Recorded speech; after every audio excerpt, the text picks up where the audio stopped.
कर्म का लेख क्या है कि हर जीव जो इस दुनिया में आया है वो अपना कर्म का कर्जा लेके आया है।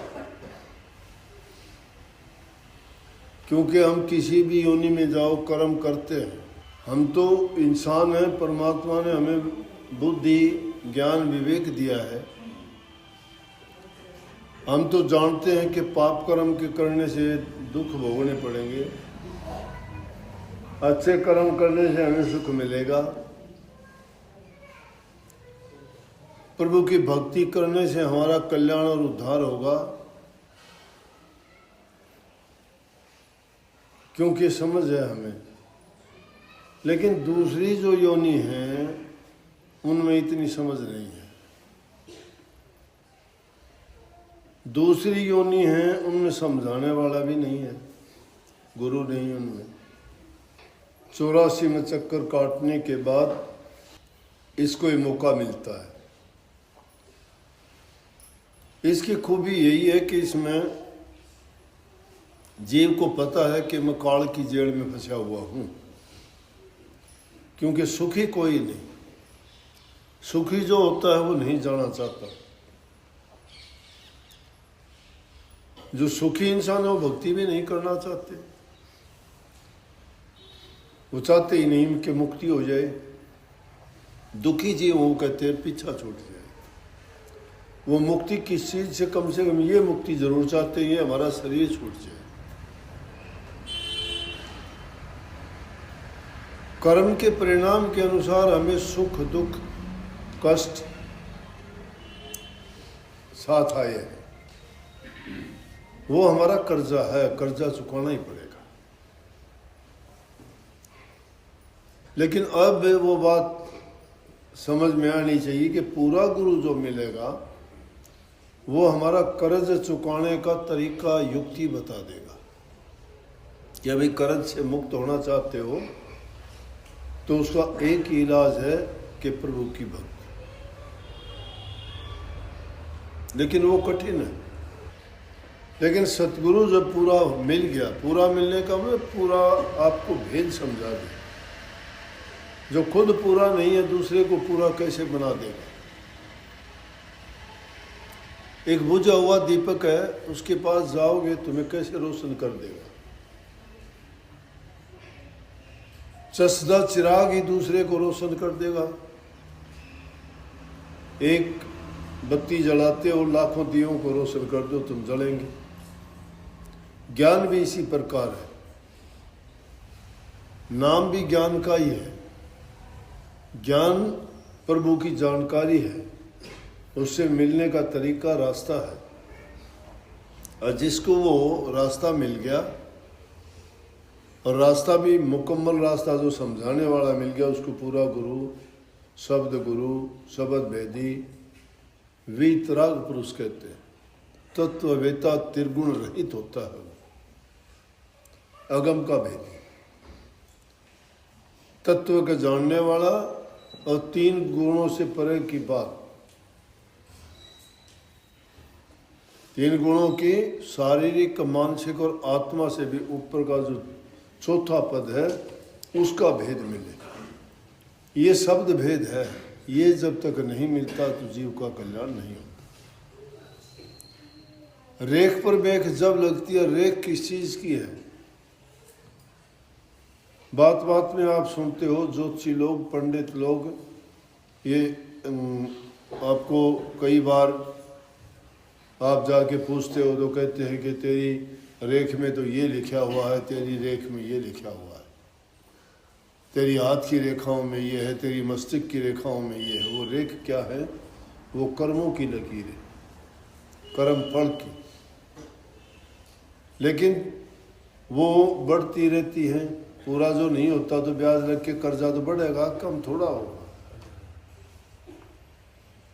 लेकिन पूरा गुरु जो मिल जाता है तो उस पर रेख पर मेख मारने का मतलब उसको वहीं रोक देगा, आगे नहीं बढ़ेगी वो, और जो होगी वो वहीं पूरी हो जाएगी। अब पूरे की बात आगे यही तो समझा दी। कोई भेख धारने से पूरा नहीं हो जाता। कोई माला पहनने से पूरा नहीं हो जाता, कोई कपड़े रंगने से पूरा गुरु नहीं हो जाता, किसी शास्त्र की 4 बात करके उनका बखान करने से पूरा गुरु नहीं हो जाता। जिसने शब्द की कमाई नहीं की है वो पूरे के नज़दीक भी नहीं है। 4 वेद, 18 पुराण, 6 शास्त्र, सब किताबों को आप पढ़ के कंठस्थ याद कर लो, क्या होगा उससे? आचार विचार अच्छा हो जाएगा, तर्क वितर्क आपको मिल जाएगा, बुद्धि आपकी तीक्ष्ण हो जाएगी, वार्तालाप आप कर लोगे, बातें बहुत बना लोगे, दुनियादारी के ज्ञान की बात हो जाएंगी। लेकिन परा विद्या के मुकाबले में तो कुछ भी नहीं है, वो चीज़ें हमारे काम नहीं आती। कब्रों को उखाड़ने से कभी आपको कुछ ज्ञान नहीं मिलेगा। जिंदा गुरु, पूरा गुरु जब तुम्हें अपनी जबान से अपने अनुभव की बात बताएगा, वो सब ग्रंथों का सार होगा, वो सब ज्ञानों का ज्ञान है। वो ज्ञान जिसको मिल जाता है उसके कर्म की रेख भी मिट जाती है, उसका जीवन भी संवर जाता है, और जैसे काल की चक्की से निकल के 84 लाख योनि के इस भरम जाल से भी निकल जाता है। पूरा गुरु नहीं मिलता, ये दुनिया के भरमों में पड़ा रहता है, कहीं तीर्थों का नाम लेके घूमता फिरता है, कहीं व्रत रखता है, कहीं और शरीर को कष्ट देता है। लेकिन कबीर साहब जैसे संतों ने बड़ी स्पष्ट बात कही कि तुम घर बैठे फकीर बन सकते हो, ये काम करने की जरूरत नहीं। असल फकीरी तो अपने मन के पाप को निकालना है और उसमें प्रभु के नाम को स्थापित करना है, और वो तुम्हें संग से मिलेगी। संग सत्संग कहते हैं। पूर्ण गुरु का संग जब करोगे, लेकिन वहां जाओ सच्चे होके, सच्चे होके नहीं जाओगे, किसी लालसा को लेके जाओगे, थोड़े बहुत दिन में धक्के खा के आ जाओगे। बहुत लोग आते हैं देखा देखी, लेकिन उनकी मंशा कुछ अलग होती है। थोड़े बहुत दिन तो तुम्हें आगे पीछे खूब दिखाई देंगे, देखने में भी तुम्हें क्यों, उनमें उनको बातों की चपलता होगी, दिखावे की बात होगी, अपनी मान बढ़ाई इज्जत के लिए आगे पीछे भागे फिरेंगे। लेकिन थोड़े दिन के बाद में बस उनका काम पूरा हुआ, चलते बने। वो उस काम के लिए नहीं आए थे। जो भक्ति के लिए आता है उसकी दृष्टि भक्ति पे रहेगी, न संसारी पदार्थों में। संसारी पदार्थों में सब जानते हैं कि किसी के साथ नहीं जाने, कोई काम नहीं आने। यहाँ रहते हुए तो उनका थोड़ा बहुत आप उपयोग करते हो, वो सिर्फ शरीर तक सीमित है, लेकिन जीव का तो आकाश ही होता है उसमें। तो ये जो स्वार्थ की चीज़ है, लालच की चीज़ है, कामनाओं से जो भरे हुए हैं, इच्छाओं के जो गुलाम हैं, वो इस रास्ते पे नहीं चल सकते, उनके लिए ये नहीं है। स्वामी जी महाराज ने स्पष्ट ऐसे शब्दों में कहा है कि अगर गौर करोगे तो सब कुछ कह दिया। और उन लोगों के लिए सीधी बात उन्होंने तीर की तरह बाण मारा है। जैसे शब्द गाते हो ना, मेरे सतगुरु शैल समान बाण मेरा मारा है। बाण, बाण ज्ञान का जिसके हृदय में लग जाता है वो होश खो देता है दुनिया का। तो क्या कही उन्होंने, कही कि उनके लिए नहीं उपदेश हमारा जिनको जगत कामना मारा। जो कामनाओं के मारे हुए हैं, खरी कसोटी नाम की झूठा टिके न कोई, नाम कसोटी जो टिके जो मर्जीवा हुए। नाम की कसोटी बहुत खरी है, हर इंसान नहीं टिक सकता। यहाँ वो टिकता है जो मर जीवा है, मर मर के जीने वाला। जीता तो है लेकिन एक मुर्दे की भांति। मुर्दे को कुछ पता ही नहीं है, उसको काट दो, मार दो, कहीं भी डाल दो, सर्दी में, गर्मी में, धूप में, पानी में, मुर्दा है वो, जीव नहीं है। हमें जब तक महसूस होते हैं कि ये जीव है हमारे अंदर, लेकिन संतों ने कहा है कि असल वास्तविकता तो यह है कि आदमी जो जिंदा ही मुर्दे के समान हो जाए। जीवत मृतक होए रह तजय खलक की आस, जीते जी जो मृतक हो जाए और खलक की दुनियादारी की आशाओं को तिलांजलि दे दे, उनके लिए ये भक्ति है। और जो कामनाओं के मारे हुए हैं, मुझे ये चाहिए, मुझे वो चाहिए, मुझे वो चाहिए, अरे जो मिल गया तो चाहे वो कितनी भी अच्छी चीज़ है तो भी उनको कोई फर्क नहीं है, नहीं भी मिली तो भी उनको कोई फर्क नहीं है। जब इन चीज़ों की परवाह ही नहीं है तो ये मुर्दे की हालत होती है उसको। तो जीवित मृतक जब तक नहीं होता इंसान, तब तक भक्ति के रास्ते में चलने के काबिल नहीं है। गृहस्थी लोग हैं मैं भी शामिल हूँ, अपने सब प्रकार के समाज में रहते हुए काम करने पड़ते हैं। लेकिन इसका मतलब ये नहीं है कि हम हर चीज़ को छोड़ दें, नहीं। जो काम करते हो ईमानदारी के साथ, सच्चाई के साथ करते रहो, किसी का हक ना छीनो, किसी को पीड़ा दुख दर्द ना दो, अपने निजी स्वार्थ के लिए किसी का गला ना काटो। मेहनत करो, कमा के खाओ, शुद्ध और पवित्र अन्न और शुद्ध कमाई से अपना जीवन का निर्वाह करो। हमारे देश में तो राजा महाराजा भी ऐसे हुए हैं जिन्होंने अपने खाने के लिए अन्न भी खुद अपने हाथ से पैदा करते थे और खजाने का एक पैसा भी नहीं खा लेते थे।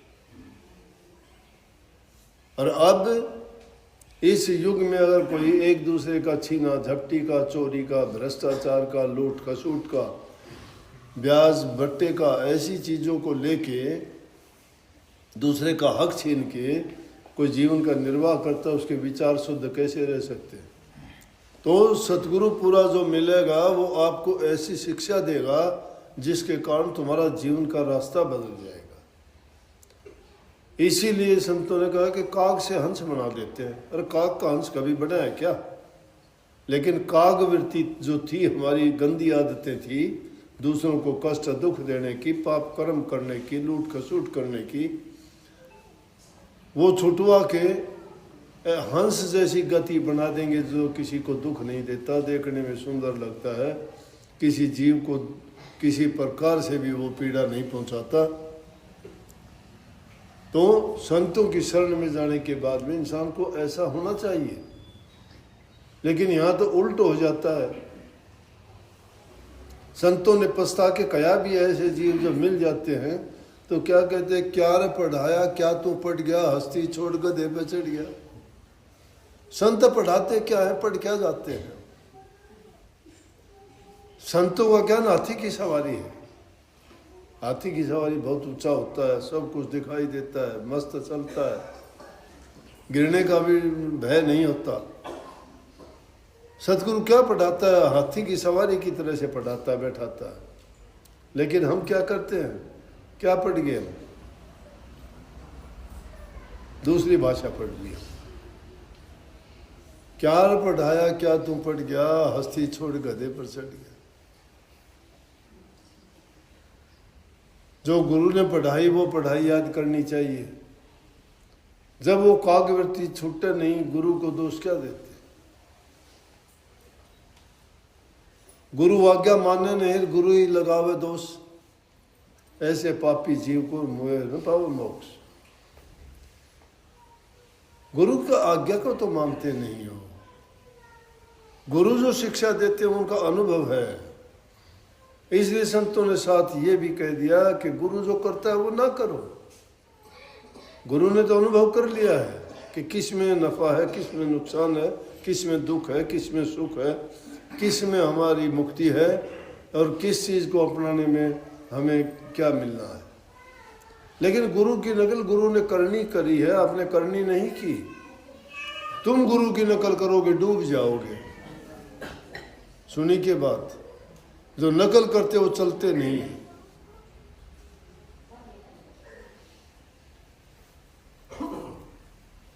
हंस को जल में तैरते हुए देख के न बुगले को रीछ आ गई, उसने भी जाके डुबकी लगाया, उसको कहाँ तैरा जाए,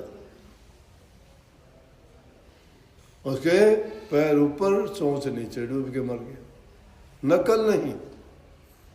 इसीलिए गुरु कहता है वो करो, गुरु करता है वो ना करो। गुरु तुम्हें क्या कहता है, अपना अनुभव करके वो जो उन्होंने सार निकाला है वो हमें देते, वो अपनाओ, वो मानो, वो जीवन बदल जाएगा। ये है पूरे गुरु की निशानी। पूरा गुरु लालची नहीं होता, पूरा गुरु स्वार्थी नहीं होता, पूरा गुरु किसी पर भेदभाव नहीं करता, पूरा गुरु सबके लिए हित की बात करता है, पूरा गुरु त्याग सिखाता है, पूरा गुरु सच्चाई के रास्ते पे चलाता है, पूरा गुरु कहता है कि पहले अपने घर गृहस्थी में ठीक रहो, ईमानदारी से जीवन जियो, सेवा का रास्ता अपनाओ, त्याग के मार्ग पर चलो, दान पुण्य जो कर सकते हो करो, दूसरे जीवों को दुख कष्ट ना दो, शराब कबाब मांस मिट्टी बुरी आदतों से बचो, हर जीव को सम्मान इज्जत दो, जबान से मीठे बोलो।